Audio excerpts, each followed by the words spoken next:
High মাদ্রাসা দশম শ্রেণীতে যারা রয়েছো, তোমাদের এই হাই মাদ্রাসার দশম শ্রেণীর বাংলা সিলেবাসে অন্তর্গত একটি কবিতা, যে কবিতার নাম হচ্ছে আফ্রিকা।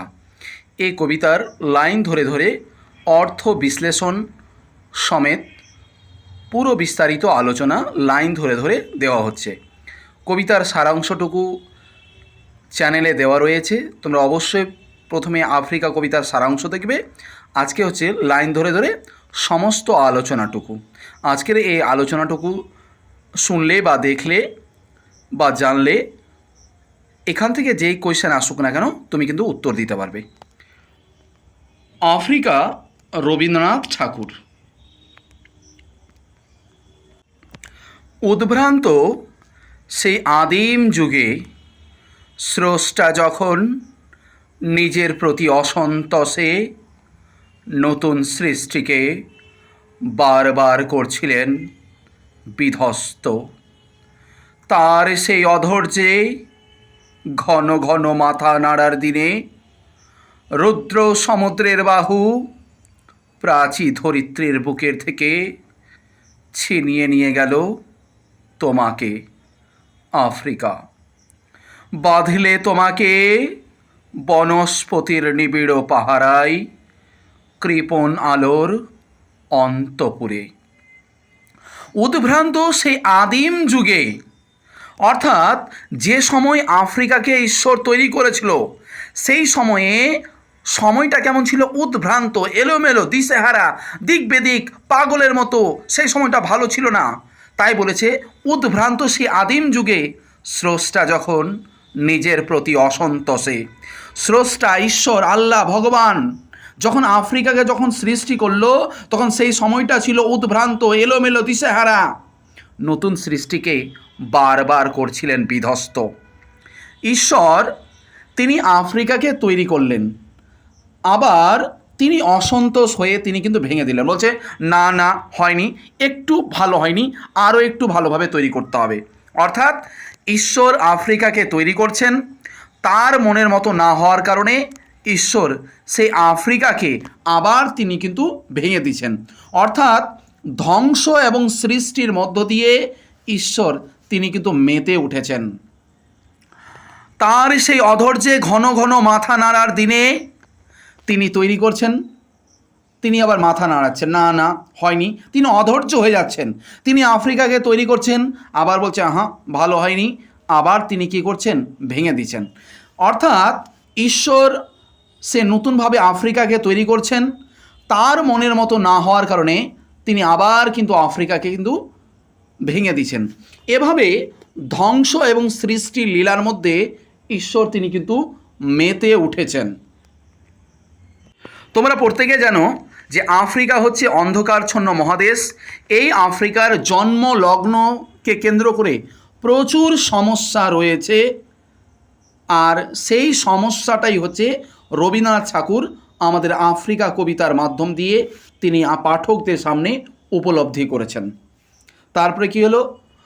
রুদ্র সমুদ্রের বাহু প্রাচী ধরিত্রীর বুকের থেকে ছিনিয়ে নিয়ে গেল তোমাকে। ঈশ্বর আফ্রিকাকে তৈরি করছেন, মনের মতো না হয় আবার তিনি ভেঙে দিচ্ছেন। এভাবে ধ্বংস এবং সৃষ্টির মধ্য দিয়ে তিনি মেতে উঠেছেন। এই সময়ে রুদ্র সমুদ্রের বাহু, অর্থাৎ সমুদ্রের ভয়ানক বাতাস তখন কি করল? এই আফ্রিকাকে জীবনযাপন দেওয়ার জন্য এই রুদ্র সমুদ্রের বাহু, সমুদ্রের বিশাল বাতাস কি করল? প্রাচী ধরিত্রীর বুকের থেকে, অর্থাৎ সেই সময়ের আফ্রিকাকে, অর্থাৎ সেই সময়ের পৃথিবীর বুকের থেকে ছিনিয়ে নিয়ে গেল তোমাকে।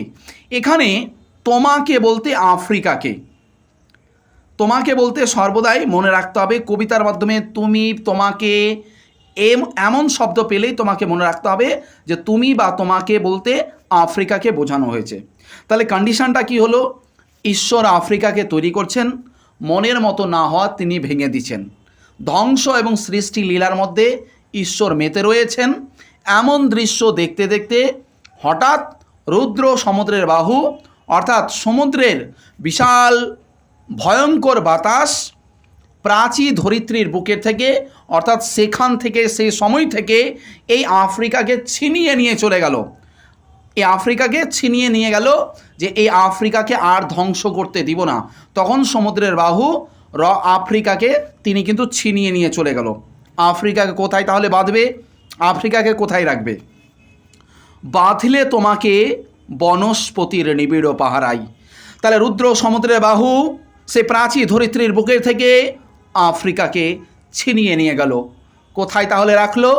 এই আফ্রিকাকে রুদ্র সমুদ্রের বাহু ছিনিয়ে নিয়ে গিয়ে বিশাল বড় একটা গাছ রয়েছে, বন জঙ্গলের বিশাল বড় বট গাছ, যেই বট গাছটার নাম হচ্ছে বনস্পতি গাছ। এই বনস্পতি গাছের অন্তরালে নিবিড় পাহারায় এই আফ্রিকাকে রুদ্র সমুদ্রের বাহু সে কিন্তু সুন্দর করে পাহারা দিয়ে দিল। এর কারণ হচ্ছে যে এই আফ্রিকাকে আর কেউ যেন লণ্ডভণ্ড যেন না করতে পারে। তাই রুদ্র সমুদ্রের বাহু আফ্রিকাকে ছিনিয়ে নিয়ে বনস্পতির বিশাল বড় গাছের অন্তর্মহলে তলে এই আফ্রিকাকে সুন্দরভাবে কিন্তু সাজিয়ে দিল, যেন এই আফ্রিকার উপরে কেউ যেন অ্যাটাক যেন না করতে পারে, এই আফ্রিকাকে যেন লণ্ডভণ্ড যেন কেউ যেন না করতে পারে। কৃপণ আলোর অন্তপুরে যে বনস্পতি গাছ, যে বনস্পতি গাছের প্রচুর শাখা প্রশাখা ডালপালা, সেই বনস্পতির শাখা প্রশাখা ডালপালাতে সেখানে সূর্যের রশ্মি সেখানে পৌঁছাতে পারে না। তাই আফ্রিকাকে বনস্পতির নিবিড় পাহারায়, যেখানে অন্তর্মহলে যেখানে বেঁধে রাখা হয়েছিল, সেখানে আলো পর্যন্ত পৌঁছাতে পারে না। তাই সেটাকে বলা হয়েছে কৃপণ আলোর অন্তপুরে। অর্থাৎ আফ্রিকাকে যেখানে প্রবেশ করানো হয়েছে, যে বনস্পতি গাছের অন্তর্মহলে প্রবেশ করানো হয়েছে, সেখানে সূর্যের আলো পৌঁছাতে পারে না। তাই সূর্যের আলোকে কৃপণ বলা হয়েছে। প্রথম প্যারা আলোচনাটা শেষ হলো। তোমরা কতটুকু বুঝলে একটা পরীক্ষা হয়ে যাক। তোমরা কমেন্টে 1 দাগ দিয়ে উত্তর পাঠাও তো। 1 নম্বরের প্রথম প্রশ্ন হচ্ছে, স্রষ্টা কার প্রতি অসন্তোষ হয়েছিল? স্রষ্টা কার প্রতি অসন্তোষ হয়েছিল? এটা 1 দাগ দিয়ে অবশ্যই কমেন্ট করে জানাবে। 2 নম্বর প্রশ্ন, 2 নম্বরে কমেন্টে জানাবে, ছিনিয়ে নিয়ে গেল তোমাকে। তোমাকে বলতে কাকে বোঝানো হয়েছে? অবশ্যই কিন্তু কমেন্ট করে জানাবে।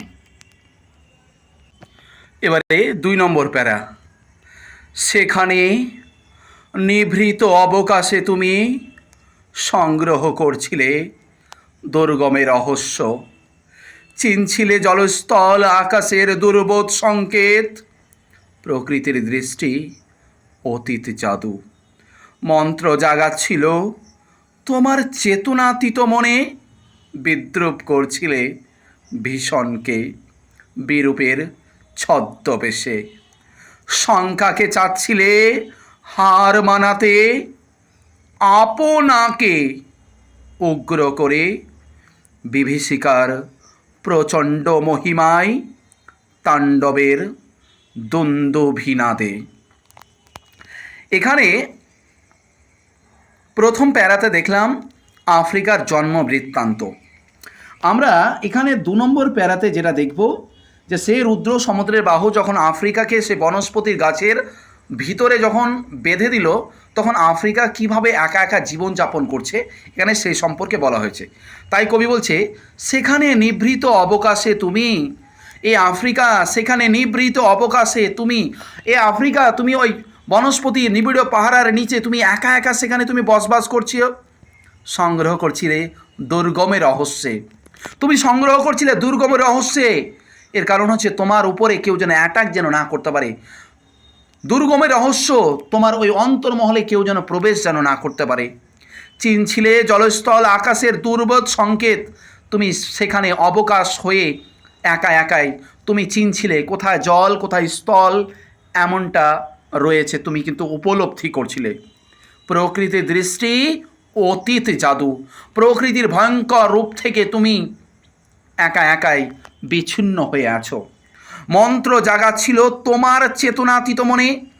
এ আফ্রিকা তুমি নিজে নিজে মন্ত্র জাগাচ্ছ কি আমার উপরে কেউ যেন অ্যাটাক যেন না করে, আমাকে যেন কেউ যেন ধ্বংস যেন না করে। বিদ্রুপ করেছিলে ভীষণকে। তুমি ভয়কে হার মানাচ্ছিলে যেন তোমার উপরে কেউ যেন অ্যাটাক যেন না করতে পারে বিরূপের ছদ্মবেশে। এ আফ্রিকা, তুমি ভয়কে জয় করার জন্য তুমি বিভিন্ন ছদ্মবেশ ধারণ করে তুমি ওই বনস্পতির নিবিড় পাহারায় তুমি অন্তর্মহলে রয়েছো। কেন? বিরূপের ছদ্মবেশে বিদ্রুপকে ভয় করার জন্য, ভয়কে হার মানিয়ে বাস্তব জীবনযাপনের জন্য তুমি নিজের ছদ্মবেশ তুমি ধারণ করেছিলে ওই বনস্পতির গাছের অন্তর্মহলে। সংখ্যাকে চাচ্ছিলে হার মানাতে, তুমি ওই ভয়ঙ্কর দৃশ্যকে তুমি হার মানাতে চাইছিল। আপনাকে, দেখো কোনো কোনো শব্দ আপনাকে, আর এটা হচ্ছে আপনাকে। আপনাকে মানে হচ্ছে নিজেকে। আপনাকে উগ্র করে বিভীষিকার প্রচণ্ড মহিমায় আফ্রিকা তুমি নিজেকে উগ্র করে দিয়েছো। অর্থাৎ তুমি যে রয়েছো সেটা কেউ যেন না জানতে পেরে তুমি ভয়ে আনন্দ করছো। কীরকম?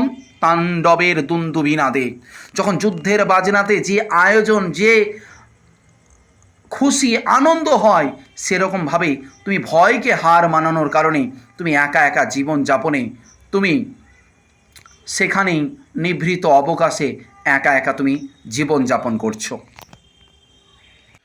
2 নম্বর প্যারাটা তোমরা কতটুকু বুঝতে পারলে তার জন্য একটা কোয়েশ্চেন হয়ে যাক। তোমরা 3 দাগ নম্বর দিয়ে কমেন্ট করে জানাবে। কি কোয়েশ্চেন? আফ্রিকা কেমন ছদ্মবেশ ধারণ করেছিল? আফ্রিকা কেমন ছদ্মবেশ ধারণ করেছিল? অবশ্যই তোমরা কিন্তু কমেন্ট করে কিন্তু জানাবে। কেমন লাগছে বলো? আফ্রিকা কবিতার লাইন ধরে ধরে আজকে পার্ট 1 এখান থেকেই হলো। পার্ট 2 এর পরবর্তী দিনে দেওয়া হবে। যারা হাই মাদ্রাসা থেকে দেখছো, যারা 10ম শ্রেণীতে রয়েছো, তোমরা প্রত্যেকে অবশ্যই আমাদের এই চ্যানেলটাকে সাবস্ক্রাইব করবে এবং কতটা তোমরা বুঝতে পেরেছো অবশ্যই কমেন্ট করে উত্তর জানাবে। আর তোমরা যদি এই বাংলা বিষয়ের আলোচনা দেখে যদি একটুও যদি উপকৃত হও তাহলে অবশ্যই একটা লাইক দিয়ে উৎসাহিত করবে। আর যারা হাই মাদ্রাসাতে 10ম শ্রেণীতে রয়েছো অবশ্যই কিন্তু লাইক দিয়ে সাবস্ক্রাইব করবে। পরবর্তী আলোচনাটুকু এর পরের দিন দেওয়া হবে, অবশ্যই প্রত্যেকে অপেক্ষা করো।